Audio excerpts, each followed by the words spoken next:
Olá, bem-vindo agora a mais uma aula de economia. E para hoje a gente vai falar um pouco sobre o mercado, né? O comportamento do mercado. Dessa forma, eu preparei aqui uma apresentação para vocês e eu vou compartilhar a tela para facilitar o nosso entendimento, né?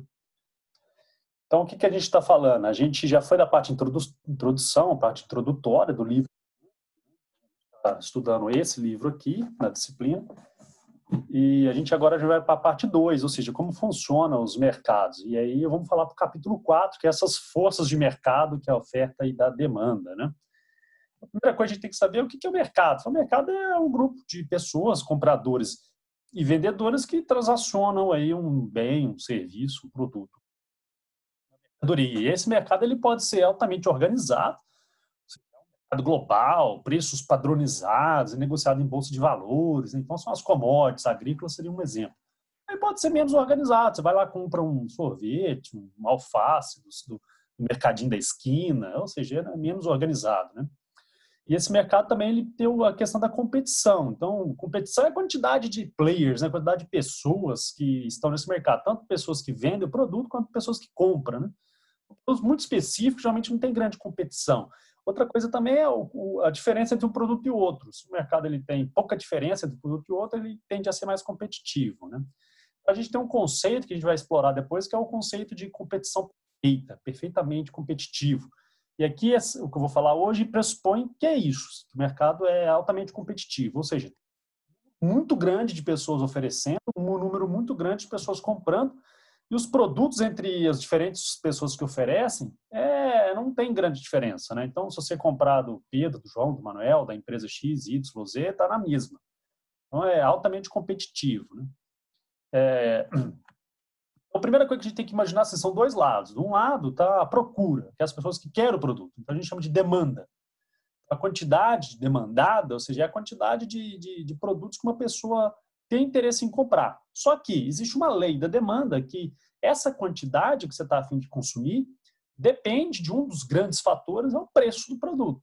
Então, a lei da demanda fala o seguinte: você vai no supermercado, se o preço está mais caro, o que você vai fazer? Você vai comprar menos. Você vai comprar menos. Se o preço está barato, você vai comprar mais.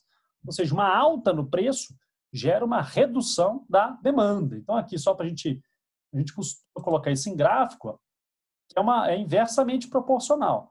Ou seja, se o preço aumenta do meu produto, olha lá, o preço aumentou. 50 centavos, tem 10 pessoas querendo comprar. Ó.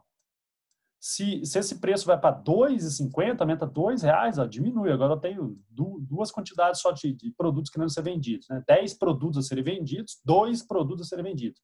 Ou seja, a alta no preço gera uma redução da quantidade demandada, inversamente proporcional. Essa é a lei da demanda. Só que o que seria essa demanda de mercado? A demanda de mercado é o seguinte, é como se eu pegasse as demandas individuais e somasse. Aí eu tenho a demanda geral de um determinado produto. Né? Ou seja, eu vou pegar quanto que a Catarina está a fim de consumir, então a R$ 2,00 ela consome 4 produtos. Nesse caso aqui, imagina um sorvete. O Nicolau, a R$ 2,00 ele consome 3 produtos. Então, se eu pego o mercado, tem 2 pessoas só, é um exemplo pequeno, né? Então, 4 mais 3 dá 7. Então, a R$ 2,00, aquele mercado tem 7 produtos a serem demandados, procurados. E aí gera aquela curva da demanda. Só que essa curva, repara que a gente está analisando aqui só sobre 2 aspectos, sobre aspecto preço e sobre aspecto quantidade. Ó. No entanto, você fala assim, poxa, mas se eu chegar no supermercado, o que vai me levar em consideração na hora de eu comprar? Ó, preço é um deles. Mas assim, se você tiver muito dinheiro, preço às vezes vai ficar insignificante, né? Quer dizer, a renda sua influencia.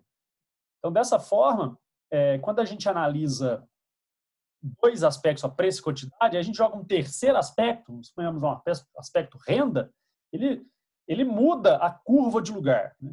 Então, quando eu estou falando só de preço, mudou o preço, ele muda o ponto de lugar, né? Ele sai de lá e vem para cá. Então, se o preço cai, aumenta a quantidade demandada. O ponto dentro da curva muda.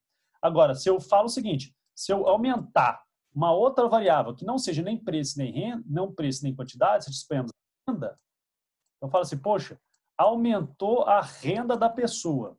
Você passou a ter uma renda maior. E aí, o que acontece?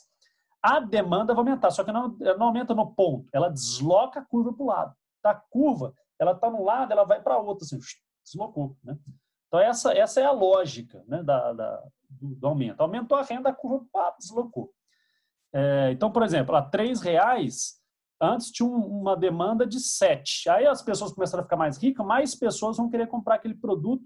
Então, vai ter 13 produtos a serem demandados para esse preço de R$3, né? Se a renda aumenta. Obviamente, se a renda diminui, a curva desloca para a esquerda. Só que uma coisa interessante que o livro fala é o seguinte, que depende do tipo de produto também, né? Então, por exemplo, se ele é um bem normal, se eu elevo a minha renda, obviamente vai ter um aumento nessa demanda, né? Então, vamos supor, você está consumindo carne e sua renda aumenta, você vai fazer mais churrasco, então você vai consumir mais carne.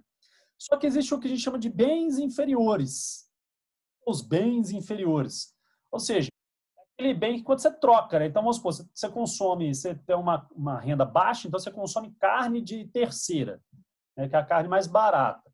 Se a sua renda aumentar, você vai consumir mais carne de terceira? Não, você vai consumir mais carne de primeira.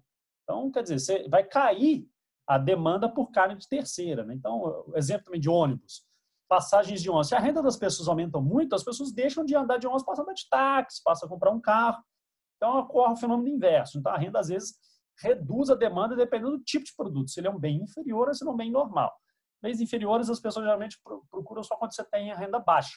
Quando sua renda aumenta, você deixa ele, vai consumir outro, né?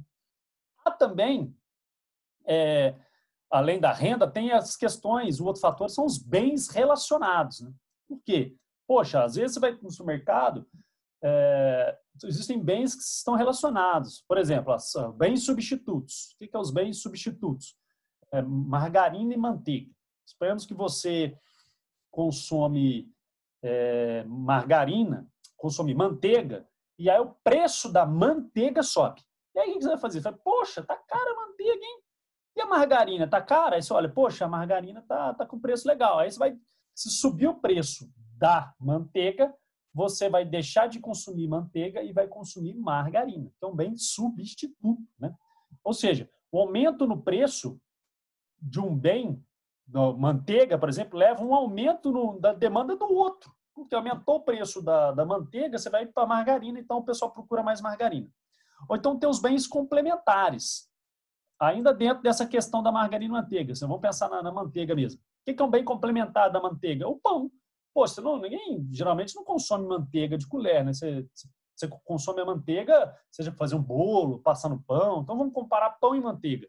Se o preço do pão aumenta o preço de um bem, leva a uma diminuição da demanda de outro. Ou seja, se o preço do pão aumenta, você vai deixar de consumir pão, obviamente você não vai precisar de manteiga, então você vai deixar de consumir manteiga também. Então, assim, existe relação de bens complementares.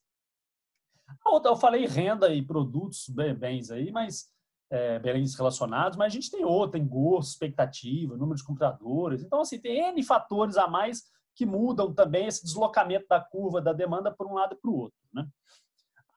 Por outro lado, a gente tem outra curva, que é a curva da oferta. A oferta é o seguinte, esquece agora o consumidor, vamos pensar agora no produtor. Então, a oferta é o produtor, é o cara que vai colocar o produto no mercado. Então, a quantidade de bem que os vendedores, os produtores, o varejo, o atacado, colocam no mercado.